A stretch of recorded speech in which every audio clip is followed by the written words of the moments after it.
नमस्कार साथियों, आप सभी का स्वागत है। आज बात करते हैं कन्नन दास तमिल कवि। आखिर कौन है तमिल कवि? साथियों, आप सभी का स्वागत है रचनात्मक हिंदी सबसे अलग पर लखनऊ विश्वविद्यालय पाठ्यक्रम आधारित एमए चतुर्थ सेमेस्टर आधुनिक भारतीय साहित्य के अंतर्गत। साथियों, हम बात करेंगे कन्नन दास के जीवन परिचय और उनका साहित्य। साथियों, प्रस्तुत है उनकी जीवनी। कन्नन दास तमिल कवि 24 जून सन 1927 और 17 अक्टूबर 1981 तक साथियों इनका जीवन काल रहा है। तमिल कवि और यह गीतकार के रूप में यह जाने जाते हैं। तमिल भाषा के आधुनिक युग के सबसे महान और सबसे महत्वपूर्ण प्रारंभिक कवियों में लेखकों के रूप में मान्यता प्राप्त थे। ये प्रायः कविरासु यानी कविराज के नाम से अधिक प्रसिद्ध थे। साथियों, इनके द्वारा रचित एक उपन्यास चेरमान कादली के लिए उन्हें सन 1980 ईस्वी में हिंदी साहित्य का साहित्य अकादमी पुरस्कार से इन्हें सम्मानित किया गया। कन्नन दास तमिल फिल्मों में अपने गीतों के लिए सर्वाधिक लोकप्रिय थे। 5000 से अधिक इन्होंने गीत लिखे। इसके अलावा 6000 से अधिक कविताएं लिखी। महाकाव्य, नाटकों, निबंधों, उपन्यासों सहित लगभग 232 से अधिक पुस्तकों की इन्होंने रचना की। साथियों, बहुत ही महान साथियों, जिसमें 10 भागों में अर्थमूल्य, इंदुमथम, सार्थक हिंदू धर्म शीर्षक से हिंदू धर्म पर आधारित उनकी सबसे लोकप्रिय 10 धार्मिक निबंध हैं।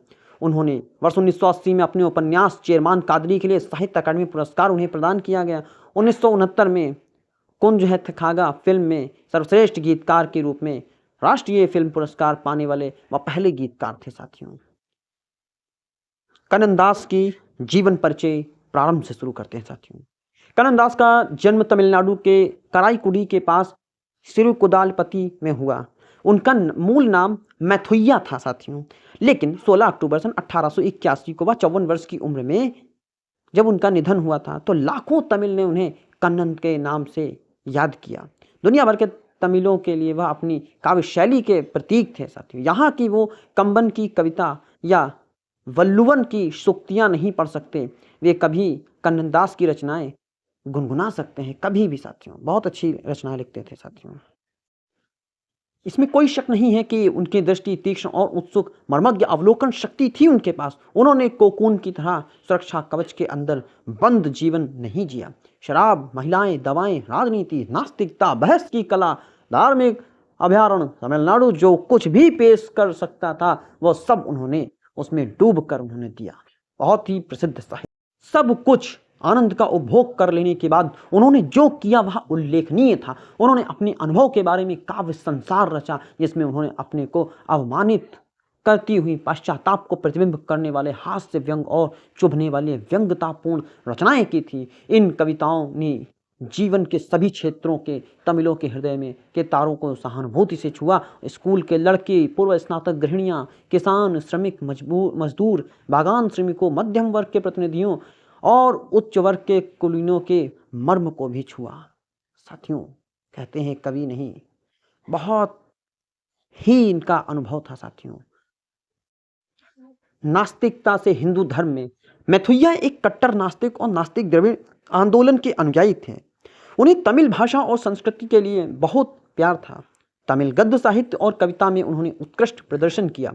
उन्होंने एक बार आंडाल द्वारा रचित तिरुपावई पढ़ा और पढ़कर चकित हुए। इनका उन पर सदा के लिए एक गहरा प्रभाव पड़ा। अत्यंत आत्मनिरीक्षण के बाद हिंदू धर्म में पुनः प्रवर्तित होने का उन्होंने फैसला किया। अपना नाम कन्नन दास रखा। हिंदू धर्म के गहन ज्ञान सागर में डूब गए और वह हिंदू धर्म पर अपनी श्रृंखला अर्थमूल हिंदू मतम नाम से पुस्तक की रचना की। राज्य कवि के रूप में साथियों जाने जाते हैं। अपने अंतिम दिनों में कन्नन दास तमिलनाडु सरकार के राज्य कवि थे। उनकी आत्मकथा वनवासम को वनवाठी प्रकाशकों ने प्रकाशित किया। उन्होंने 2 उल्लेखनीय आत्मकथाएं लिखी। पहली आत्मकथा का नाम वनवासम है, जिसमें उनके उस जीवन के बारे में जब वे डीएमके के साथ थे तथा नास्तिक थे। दूसरी पुस्तक मानववासम है, जिसमें वे डीएमके छोड़ने के बाद जीवन का उन्होंने वर्णन किया। साथियों, कन्नन दास का देहांत 17 अक्टूबर सन 1881 को शिकागो अमेरिका राज्य में कन्नन दास की मृत्यु हुई। यहाँ वे तमिल संघ शिकागो द्वारा आयोजित एक तमिल सम्मेलन में भाग लेने भारत से गए थे। सिरुकाटिलपति में एक उनका आवास था। अब तमिल फिल्म के सदाबहार पसंदीदा संगीत का एक स्मारक है। 25 जून को कन्नन दास स्मारक संग्रहालय का उद्घाटन किया गया। साथियों, साथियों अब इनकी रचनाएं। ये चु काव्यम अर्थमुल्लल एंतु मतम 10 भागों में। त्रिपैट पाट्टकलल माकिन। साथियों थोड़ा सा नाम अवश्य कठिन है क्योंकि यह तमिल कवि हैं, इसलिए तमिल भाषा में हिंदी रूपांतरण नाम दिया हुआ है साथियों, तो इसे याद तो करना ही होगा। और काव्य यानी कविता पौनमलय कन्नताचन कवितैकल चिरुचेरात राकल मेरुपरात काव्यकल पजकोविंतम किरुषण अंताति किरुषण कानम अवलुकाकोर पाटल अवलोरु इंतुपेन चिवल पुलकल पुलकुकल मुकुकुति रक्तपुष्पकल चुवर्ण चरस्वती नटंत कते। और अमर्क मुम अंतर कमम आर्यम तीव अंकर्याणिम तय्यवत तिरुवणकल आर्यरम काल मणपट्टम कातल कौंट तेनाटु अतैविट रखचियम। आत्मकथा साथियों। एने तु वचंत कालम कल वनवाचम और वनवासम एने तु चियोचरितम मानववाचम मानववासम।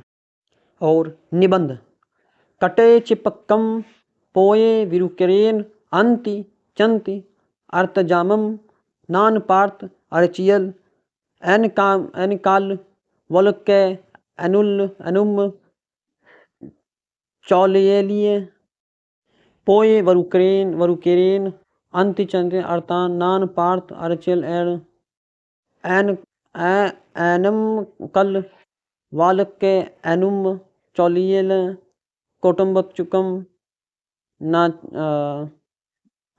आयनाम्पिका राक मालिका। साथियों अब बात करते हैं इनकी प्रसिद्ध कविता कवि अनुभूति। कविराज कन्नाम कन्ननदासन। साथियों काल की गणना मैं स्वयं कर रहा हूँ, निज विचारों को प्रफुल्लित धर रहा हूँ। स्वर्ण से बहुमूल्य है कविता मेरी, मैं घर का ईश यश से भर रहा हूँ। मन के भाव प्रकट करना मेरा अधिकार रहा है, भूल सुधारूं सबकी यही उद्गार रहा है। जो ईश्वर के भेद जानता हूं मैं, कर्तव्यम संरक्षण और संहार रहा है। मुझे बांध कर नहीं रख सकेगी धनिकों की कारा, सत्ता का तीखापन भी है स्वयं मुझी से हारा। समझ रहा हूं और प्राप्य इच्छा को मुझ में नई लगन है, उठते लगे जगत अति प्यारा। मैं निर्धनता में भिक्षुक भी बनकर आऊं, मस्त भंवर सा उर्दू और पुष्प पर गाऊं। और भरूं निज मुख में मधु की गागर, और इकट्ठा मधु लेकर जनता में पहुंचाऊं। कंबन और भारती दासन जिनको भूले, मेरा हृदय उन्हीं भावों को आज हुलस कर छूले। मेरे मन में घृणित भाव को उठती नहीं तरंगे, और प्रशंसा सुनकर मेरी कभी नहीं मन फूले। कविता में अभिव्यक्ति है अभिव्यक्ति पारी खिलती, व्यथा हमारी मरण पत्र में मिलती। पत्थर तरुमरुसा मैं नहीं रहा हूं, मैं पशु वृत्ति नहीं रखता जो एक तरह ही हिलती। इसी के साथ कविता यहीं पर समाप्त होती है कन्ननदासन की। साथियों रचनात्मक हिंदी सबसे अलग के साथ बने रहें। इस चैनल को लाइक सब्सक्राइब शेयर अवश्य करें। आप सभी का बहुत बहुत धन्यवाद।